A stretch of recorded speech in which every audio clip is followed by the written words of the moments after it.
The city never got softer on Mr. James. 3 years after college, he was just another statistic degree in his back pocket, rejection emails in his inbox, hope circling the drain. Every morning he was up early, shoes polished, resume printed. Every night he came home to his cousin's couch, empty wallet and forced smiles. Job fairs, ghost towns. Interviews? We'll get back to you.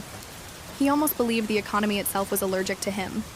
Then one evening, as he sipped tepid tea at the window, his cousin barged in. "James, they're hiring at my company. HR owes me a favor." James didn't ask what the business did. He was done asking questions. He put on his best shirt, heart pounding louder than his footsteps. He expected another interview. Instead, the HR manager grinned, stamped his papers, and said, "Welcome to the team." Just like that. His first name badge, his own desk. Air conditioning that didn't cut out at lunchtime. It felt unreal, but it got better. His coworkers treated him like a VIP. Coffee was always fresh for him. His reports never stayed long at the bottom of the pile. 1 week in, his paycheck arrived, 20% higher than his cousin's, and his cousin had been there 4 years. "You're lucky," his cousin whispered. "Mr. Lee likes you." James didn't know who Mr. Lee was. Didn't care. He was finally winning. Month 2, people started calling him boss as a joke. He started liking how it sounded. When problems came up, James set the rules. He fixed mistakes, handed out advice, gave out warnings. New hires copied his walk. The managers ate lunch at his table. It all went to his head like cheap wine. He started wearing fancy ties, shoes that shone, cologne that made the whole office blink. Sometimes, looking at his reflection in the glass doors, he almost forgot he was ever desperate. Then, one rainy Wednesday, everything shifted. James was rehearsing a speech in the lobby mirror. He liked how the new receptionist listened, eyes wide, lips parted in a smile. The elevator pinged. A man stepped out. Not young, not old, just average. Plain slacks, mud-spattered shoes, shirt from a bargain rack, carrying a battered briefcase taped at the corners. Nobody recognized him. Nobody wanted to. James watched him fumble at the coffee machine, spilling grounds, then walking briskly down the hall like he owned the place. "At least dress properly if you want to beg for work," James muttered loud enough for the others to hear. A few snickered. The man ignored them, but not really. The receptionist watched, biting her lip.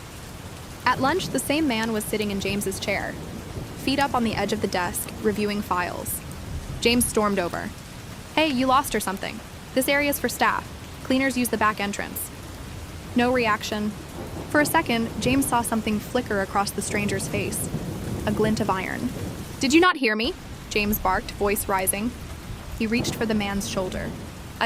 The stranger stood, taller than he looked. A quiet kind of authority. James squared up, chest puffed. The staff crowded at the door, posing like they had his back. He grinned for them, savoring the moment. "People like you are why security exists," James snapped. "Leave before I call my boss. Trust me, he won't like this." Silence. Tension thicker than concrete.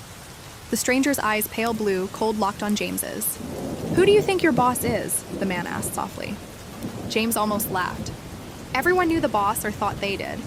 But now that he thought about it, he'd never actually met Mr. Lee.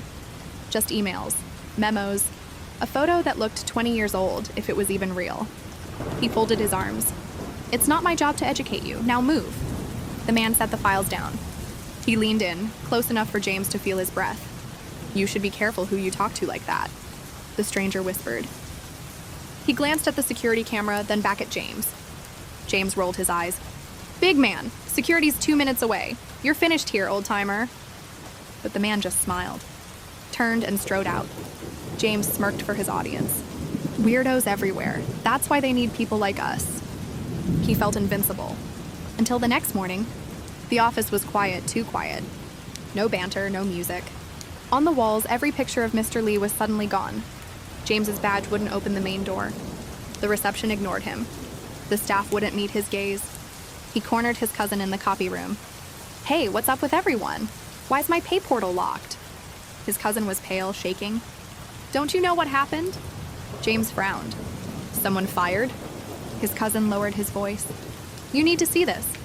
He handed James a company newsletter, one sent only to upper management. On the front page, a photograph. The man from the elevator. Caption, "Mr. Lee returns owner to audit staff." James felt the blood drain from his face.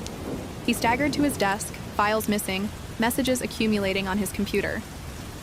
3 urgent summons, all from Executive Lee, the same staff who cheered him yesterday. Now they hovered in the hallway, watching, whispering, smirking. James's phone vibrated. A single text. Boardroom, now. As he walked, the floor felt like it might swallow him whole. Doors opened, the entire management, all eyes fixed on him. At the head of the table, Mr. Lee. The plain suit, the calm, iron stare. Mr. Lee stood. "Mr. James," he said, deadly soft, "let's talk about respect." James tried to find his words, but his mouth was suddenly dry. Someone flicked the projector on.